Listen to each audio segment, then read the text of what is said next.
Oui, alors si on appelle retourner sur le terrain, faire un grand débat avec des enfants de 11 ans et des professeurs triés sur le volet et des parlementaires triés sur le volet pour que tout le monde soit bien d'accord avec lui, j'irai pas jusqu'à dire qu'il va sur le terrain. On l'a vu hier quand il est allé parler par contre avec des manifestants qui sont triés sur le volet pourtant, et certains, et même beaucoup, n'étaient pas du tout en accord avec cette réforme des retraites.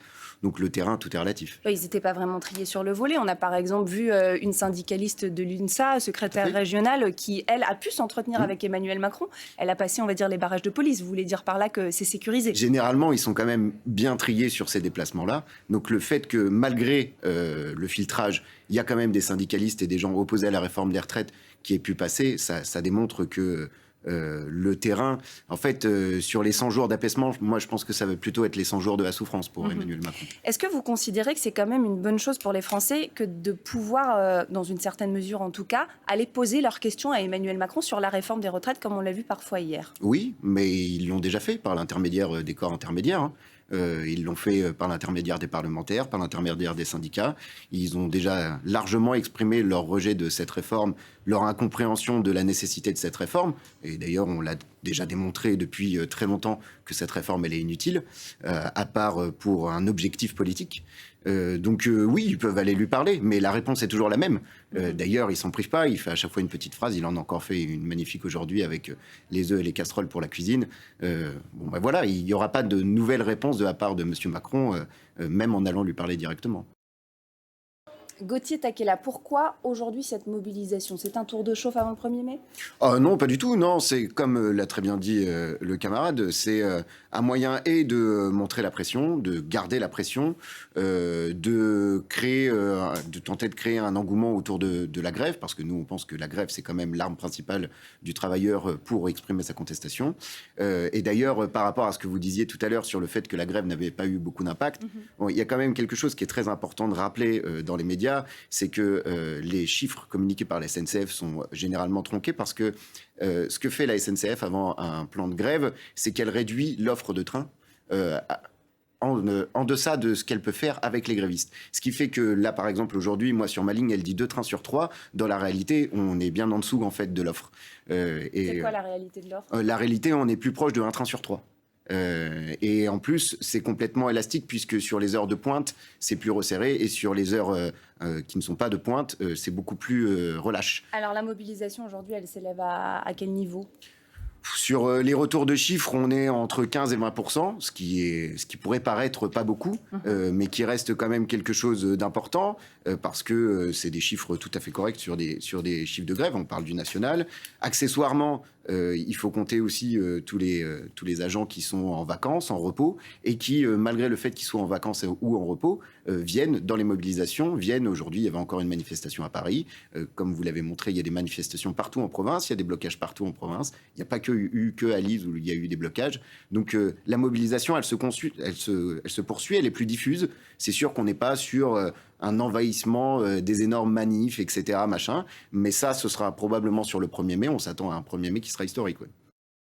Alors on sait qu'Emmanuel Macron s'est donné 100 jours pour, et je le cite là, apaiser les colères, trouver des solutions en gros à la crise sociale qui est actuellement en France et qui est liée à la réforme des retraites.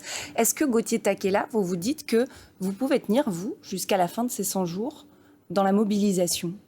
Ah, mais de toute façon, on n'a pas le choix, en fait. Mais jusque-là, ça n'a rien changé pour Emmanuel Macron. Mais jusque-là, ça n'a rien changé. Si, ça a changé pas mal de choses. En fait, vous savez, quand il y a l'interview du patron du MEDEF, M. Roux de Bézieux, dans Les Échos, qui lui-même conteste et la méthode et la manière dont a été faite cette réforme, c'est un signe qui est envoyé. Mais qui ne conteste pas la réforme en tant que telle, ni Bien le sûr que recul non. de l'âge. C'est sûr que Oui, lui, mais il ne donc, va pas contester la réforme. C'est à ça que j'en viens, c'est qu'au final, la finalité de cette réforme, c'est qu'elle a été promulguée et qu'Emmanuel Macron, à ce stade en tout cas, ne change pas de position, ne change pas d'avis. Comment est-ce que d'ici à juin, vous pourriez soit redonner un nouveau souffle, soit en tout cas le faire bouger? Qu'est-ce qui va changer? Mais vous savez, le principe même des organisations syndicales, alors c'est pas le principe, mais le rôle des organisations syndicales dans notre République, c'est entre guillemets de faire remonter les revendications du peuple et des travailleurs au niveau justement du gouvernement dans ce cas-là.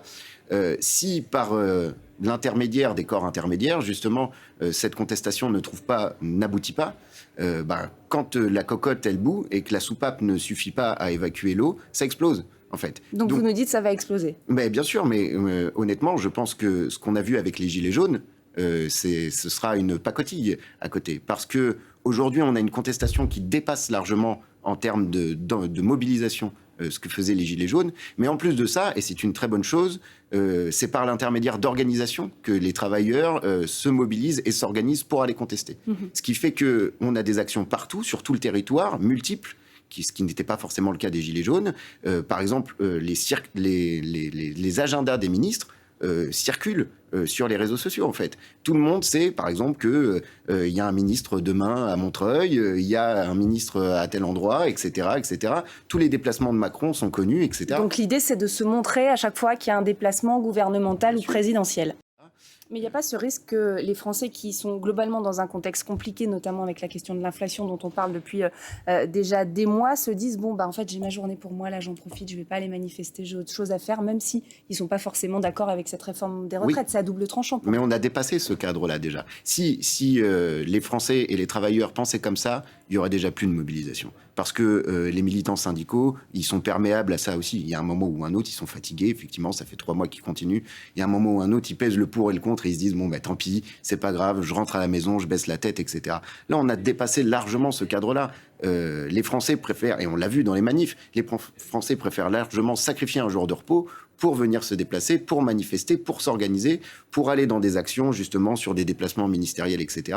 Parce que cette colère doit s'exprimer et ça dépasse largement le cadre des retraites. Justement, il y a l'inflation, il y a l'éducation, il y a tout ce qu'ils constatent au quotidien sur les services publics. J'ai vu dans votre reportage, les camarades parlaient de la maternité qui ferme, mais ça c'est une réalité. Il y en a partout qui ferment des maternités en ce moment. Des classes, il y en a plein qui ferment aussi. Tout ça c'est du quotidien, et la réponse qui est apportée par l'État, c'est les œufs et les casseroles, c'est fait pour faire la cuisine. Donc forcément, il y a un moment ou un autre où cette tension-là, elle doit s'exprimer. Et si elle ne s'exprime pas et si elle ne réussit pas à aboutir avec un recul du gouvernement, eh bien, on s'approche vers une véritable crise politique. Oui.